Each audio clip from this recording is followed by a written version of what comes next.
ওনারা বিছনার চাদর উঠায় 50 কোটি টাকা খোঁজে। আমাকে দেখে সবসময় আপু বলে সম্মান করতো। তাদেরকে একবার রিকোয়েস্ট করছিলাম পা পর্যন্ত ধরে যে আমাকে জেলের ভিতর রাখেন না, আমাকে একটু বাইরে বসান, এই জেলের ভিতরে রাখলে আমি মরে যাবো। আমাকে যেদিন অ্যারেস্ট করা হয় রুম থেকে, সেদিন সেদিনই হসপিটাল থেকে রিলিজ পেয়ে ঘরে মানে বাসায় আসছি।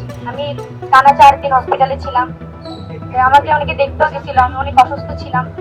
আমি 25 তারিখ সকালবেলা 24 তারিখ সকালবেলা আমি হসপিটাল থেকে রিলিজ নিয়ে বাসায় এসে শরীর অনেক দুর্বল ছিল। তখন আমি হচ্ছে ঘুমের ট্যাবলেট খেয়ে ঘুমাই।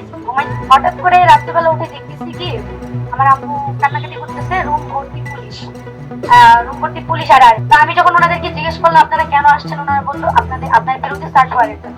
তা আমি পরে বললাম সার্চ করেন। ওনারা লবণের প্যাকেট খুলে 50 কোটি টাকা খোঁজে, ওনারা বিছনার চাদর উঠায় 50 কোটি টাকা খোঁজে। যাই হোক, পরে আমাকে ওনারা নিয়ে গেল। তখন প্রায় রাত 2টা বাজে। নিয়ে যাওয়ার পরে যখন থানায় আমাকে হস্তান্তর করা হলো, আমি টঙ্গী পূর্ব থানায় আমাকে নিয়ে যাওয়া হয়েছিল। যদি আমার মামলাটা কালিয়াকৈর থানায়, টঙ্গী পূর্ব থানায় যখন নিয়েছে, যে পুলিশ গুলা আমাকে দেখে সবসময় আপু বলে সম্মান করতো, তাদেরকে একবার রিকোয়েস্ট করছিলাম পা পর্যন্ত ধরে যে আমাকে জেলের ভিতর রাখেন না, আমাকে একটু বাইরে বসান, এই জেলের ভিতরে রাখলে আমি মরে যাবো।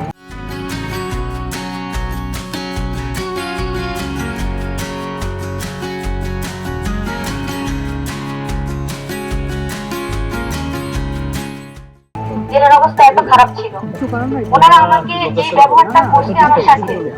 যাই হোক, এই বিষয়ে বাদই দিই। তারপর যখন আমাকে কোর্টে নেওয়া হইলো, আমার আম্মু এমন একজন মানুষ, সে মানে বাড়ি থেকে বাজার পর্যন্ত চিনে না। না, আমার বাবা জামাতে গেছে 4 মাসের জন্য, আমার মার পাশে কেউ ছিল না। আমার মা সবার দাঁড়ে দাঁড়ে ঘুরছে কিভাবে আমার মেয়েকে বের করবো, কোন স্কুল ধরবো, কিভাবে কি করবো।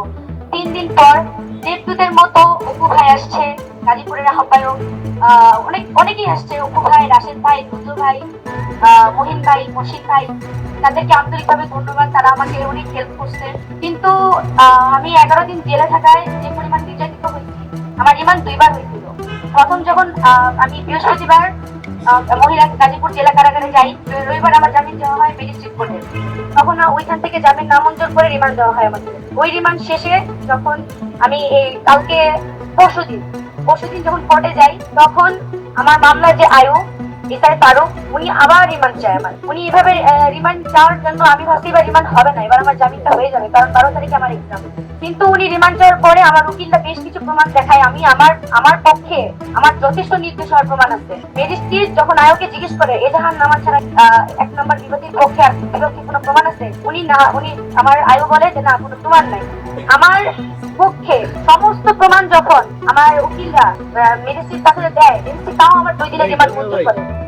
আমার রিমান্ড মঞ্জুরে আমার কোনো কষ্ট ছিল না। আমার 12 তারিখে পরীক্ষা, সেই পরীক্ষাটা দেখানোর পরেও উনি আমার জামিন মঞ্জুর করে। তারপর আমার ভাইয়েরা ওইখানে যথেষ্ট আমার কিছু করছে, ওনারা না থাকলে হয়তো বা আমার রিমান্ড কখনোই এরকম না মঞ্জুর হয়ে জামিন হইতো না।